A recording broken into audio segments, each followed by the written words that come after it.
The Clever Fox. Once upon a time, deep in the heart of an ancient forest, there lived a fox named Felix. He was not the strongest animal in the woods, nor the fastest, but he was by far the cleverest. His sharp mind had saved him from trouble many times, and all the other creatures knew that if there was a problem to solve, Felix was the one to turn to. One summer, the forest suffered a terrible drought. The rivers dried up, the leaves withered, and the once lush land became cracked and barren. Food was scarce, and the animals struggled to survive. Felix, being as resourceful as ever, managed to find enough food to keep himself from starving. But he knew it wouldn't last forever. One day, as he was searching for food, he overheard a conversation between two crows perched on a dead tree. "I heard that deep in the valley, past the rocky hills, there is a hidden spring that never dries up," one crow croaked. "Yes, but it is guarded by the fierce Wolf King," the other replied. "No one dares go near it." Felix's ears perked up. If there was water, there would be food. But the Wolf King, Ragnar, was known to be ruthless. He had claimed the valley for himself and his pack, driving out all other creatures. Any animal that wandered into his territory never returned. Still, Felix was not one to shy away from a challenge. He knew he couldn't fight the Wolf King, but perhaps he could outsmart him. That night, as the moon rose high in the sky, Felix crept toward the valley. He moved silently, his paws barely making a sound on the dry earth. As he neared the rocky hills, he spotted the Wolf King and his pack resting near the spring. The water sparkled in the moonlight, an oasis in the desolate land. Felix knew he couldn't take the water by force, so he needed a plan.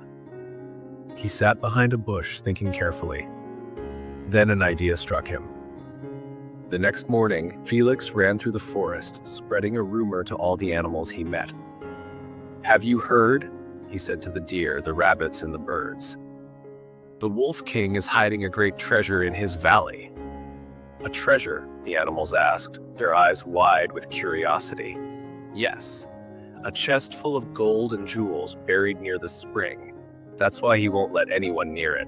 The rumor spread like wildfire.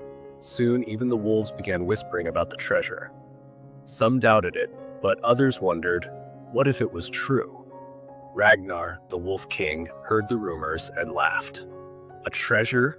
Ridiculous. There is nothing but water in my valley." But doubt is a dangerous thing.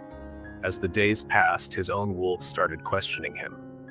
"Why don't you let us dig around the spring, just to be sure?" one asked. Ragnar scoffed, "There is no treasure. I forbid any digging." That only made the wolves more suspicious. One night, when Ragnar was away hunting, a few of them sneaked to the spring and began to dig. They found nothing, but their digging disturbed the earth, causing the spring's water to seep into new streams that trickled out of the valley. Felix, who had been watching from afar, smiled. His plan was working. The next morning, the wolves were still arguing about the supposed treasure when a group of deer arrived at the valley's edge. They had seen the new streams flowing and decided to drink. "Get out of here," a wolf barked. "But this water is outside your valley now," a deer replied. "It belongs to everyone." More animals arrived, following the water's path. The wolves tried to chase them away, but they were outnumbered. The valley no longer belonged to the Wolf King alone. Ragnar returned to find chaos. His pack was divided, and the animals had claimed the streams for themselves. Furious, he howled, but he knew he had lost control. Felix watched from a safe distance, his tail flicking with satisfaction. He had not fought the Wolf King. He had not stolen the water. He had simply planted a seed of doubt and let it grow. From that day on, the water flowed freely, and the forest slowly returned to life. The animals never forgot Felix's cleverness, and though Ragnar remained powerful, he never again tried to claim the valley for himself. And so the clever fox had once again outwitted danger, not with strength, but with his sharp mind.